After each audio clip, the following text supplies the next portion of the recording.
Hello, and welcome to A VO's Journey. My name is Anthony Pica. This show is all about helping the new and upcoming voiceover artists grow their business, sidestep all those crazy things that I seem to step on. Today is, what's today? Today's Wednesday, December 2nd. It's good to be here. I'm going to be talking to you about some auditioning tips and techniques, some things to help you win more auditions. These are just a couple of things, no particular order, some things I've been working on recently. And if you've been following me on my podcast at A VO's Journey podcast, you can find iTunes and everywhere, Stitcher, etc. You'll know that we've been doing some recent work. I've been doing some, I laid down a challenge about auditioning on Voice 123 or pay-to-play sites, and I've been auditioning on those, and I thought I would come on today and talk about some tips that I could give you when you audition, okay? Let's just dive into these tips. So when you're doing an audition, first thing that you want to do is you want to make sure that you offer 3 different reads, okay? I think this is a very good practice to use because, you know, a lot of times, first off, we're way better the second and third time we read something. Also, we can give more or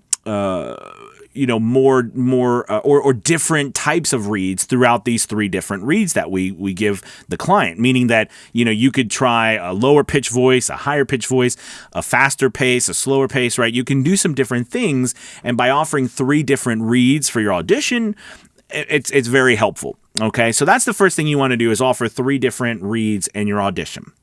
The second thing that you want to do is you want to make sure that, and you might hear conflicting things here, but you want to make sure that the auditions that you submit are absolutely the most highest quality that they can be. You don't want to submit things that are just completely raw files that have loads of mouth noise and clicks and, breaths that are not conducive to what you're trying to do, meaning like they're pulling people away from the thought of the piece. So you want to make sure that whenever you submit something, okay, that you're going to really submit a file that someone's going to listen to it and think, wow, that's great. Even if they are even if they claim, or even if you believe they're going to do the stuff on the editing and stuff on their end, you still want to submit a file where you sound the very best that you can. Okay, it's a psychological thing. All right, so that's another tip. The next tip is your acting. I like to assign an adjective, if you will, not a subject, but a point to the audition, meaning that, if when you open a piece to audition, you're reading the script and, you say to yourself, okay, well, how do I want to do this? They've given me a few directions, or they might not have given you any directions. The key is to add something to your story underneath the story. I've talked about this before, but it's the context of what you're saying. It's the story underneath the story. It's not just the words you say, but it's how you say them, right? I mean, we know this. This is something that when you dive into doing voiceover longer and longer, you begin to realize that, you get past the idea of being uncomfortable speaking, being uncomfortable doing your lines or whatever, being uncomfortable reading other people's lines. So then you start to dive into, okay, well, what story am I telling besides just the words that I'm saying, right? What's the context? How do I assign that? And remember, you are the director yourself. Okay, they've given you some ideas. Now, some people will give you lots of ideas. Some people will give you none. Okay, and some people are in the middle, right? So your job as the voice actor and your own director, okay, especially with auditions, is to assign the ideas yourself, right? You've got to assign these ideas yourself. So assign something. Like, for example, if you're doing an audition that you feel is nurturing, that you want it to come across as nurturing, tell yourself that this piece is a nurturing piece.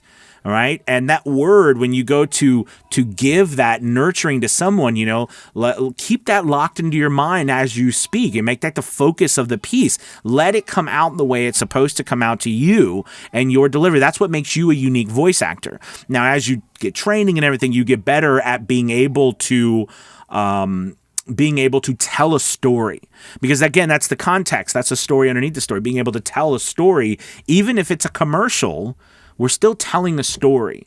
We're still giving people feelings from the way we're saying the words. So the best way and the easiest way for you to do that starting off is to assign an adjective or a tone in your voice. Like, for example, I said nurturing, conversational. It could be authoritative.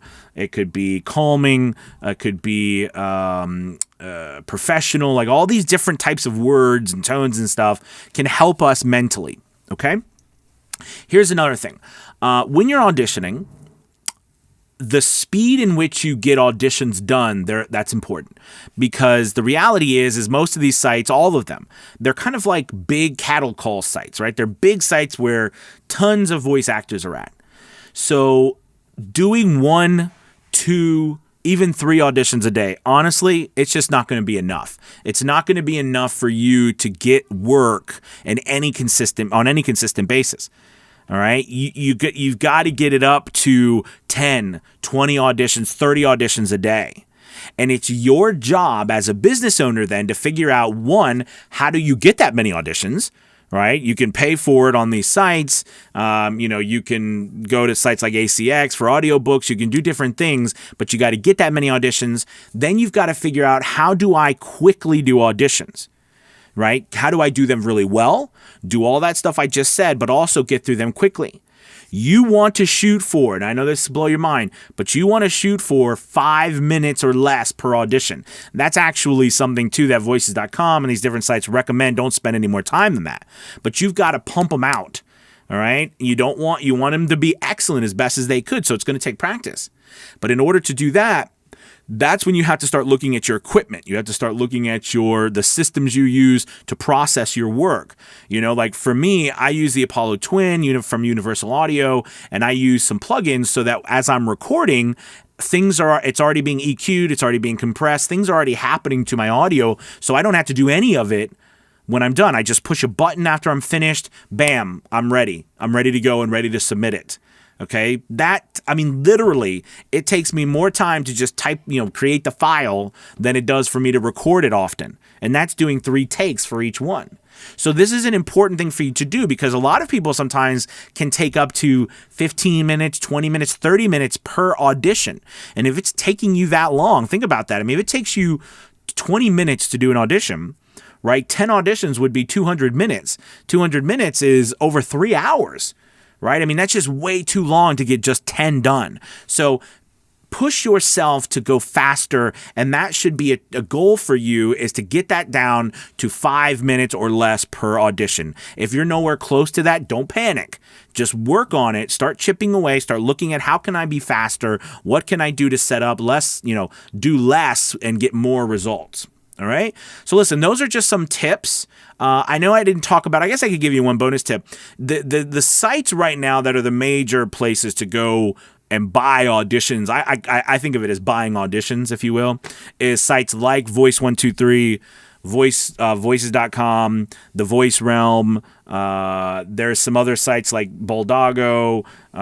You can pay different places, Guru. You can pay places to get more auditions or proposals, to send out proposals, which do lead to auditions. But generally, the 3 big ones are Voices.com, Voice123, and the Voice Realm. And these are major audition sites, and they're called pay-to-play sites. These are sites that you can go to and really audition. Okay, now we're just talking about auditioning here. We're not talking about whether you should be doing auditioning, whether you should be on freelance, but we're not talking about any of that. Right now, we're just talking about specifically auditioning and where you could go to do that. All right, listen, I hope these 3 or 4 tips help. They're quick ones, but they're on top of my mind, and I thought, hey, I get on a video and share them with you. All right, if you get a chance, please like, subscribe. Make sure you share this video with someone. Leave a comment. Tell me about your thoughts and your successes or not successes on these platforms, and keep it nice. And other than that, thank you so much. By the way, if you'd like to check out avosjourney.com, that's a website that I have that is set up to help voice actors with all kinds of different things with coaching, as well as it just did a new marketing course, Marketing 101 for voice actors, how to get clients. So it's really a fantastic plan laid out for you. So thank you guys so much for watching. You have a wonderful day. I'll see you tomorrow. Bye-bye.